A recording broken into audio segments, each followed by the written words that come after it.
श्री कृष्ण कहते हैं,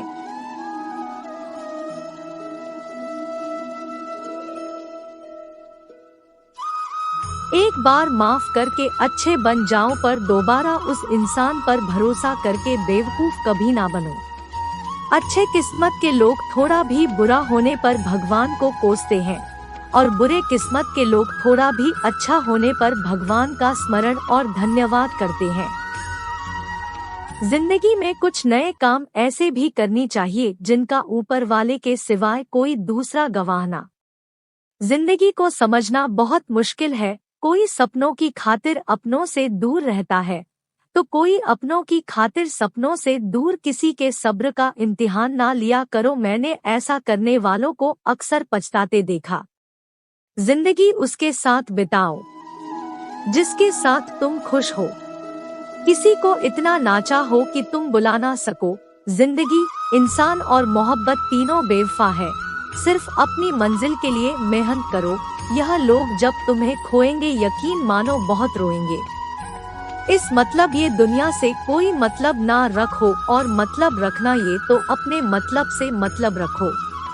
किसी के इतना करीब मत जाओ कि उनके जाने से आप खुद के करीब ही ना रहा हो।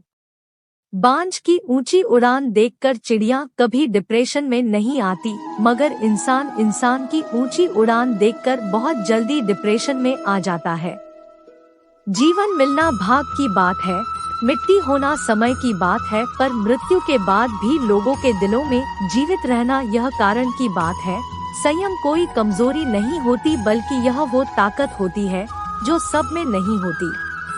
दुआएं कभी खाली नहीं जाती, बस सही वक्त पर कबूल होती है। कुछ लोग बहुत अच्छे लगते हैं, लेकिन सिर्फ शकल से। यह नादा ने भी बड़े मिसाल है।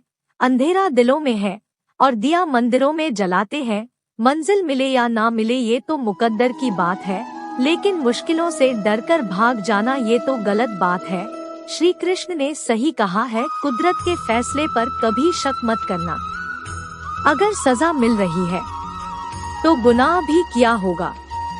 एक राजा था जो अपनी प्रजा का बहुत ख्याल रखता था। वह अपने प्रजा के बीच जाता और ये समस्याओं को सुनता था।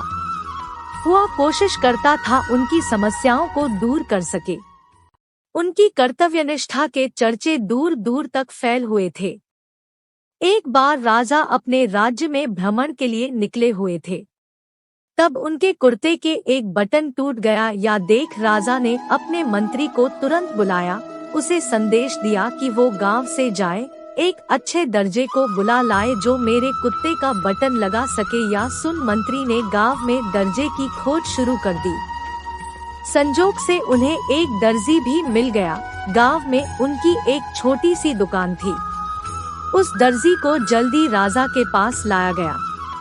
उस दर्जी से राजा ने कहा कि क्या तुम मेरे कुत्ते के बटन सील सकते हो? दर्जी ने कहा, या तो बहुत ही आसान काम। दर्जी ने अपने थैले से धागा निकाला और उन्हें कुर्ते का बटन सिल लिया।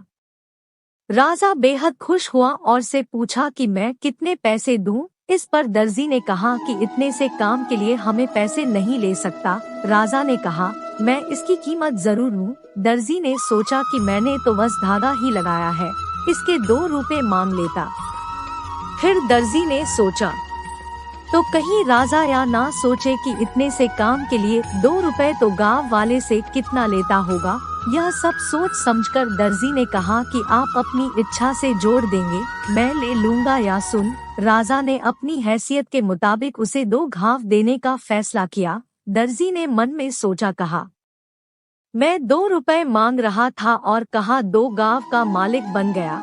इसका आने से हमें सीखनी चाहिए। हम सब अपनी क्षमताओं के हिसाब से सस्ते हैं, लेकिन भगवान हमें अपने हिसाब से सब कुछ देते हैं। हम छोटा मांगते हैं और कई बार भगवान हमें संकेत देने की क्षमता के हिसाब से कुछ अच्छा और बढ़ा देते। इसलिए गीता में श्री कृष्ण ने भी कहा है कि कर्म करो, फल की इच्छा न करो। दोस्तों, इस वीडियो में बस इतना ही। मिलते हैं अगले वीडियो में। धन्यवाद। जय श्री कृष्ण।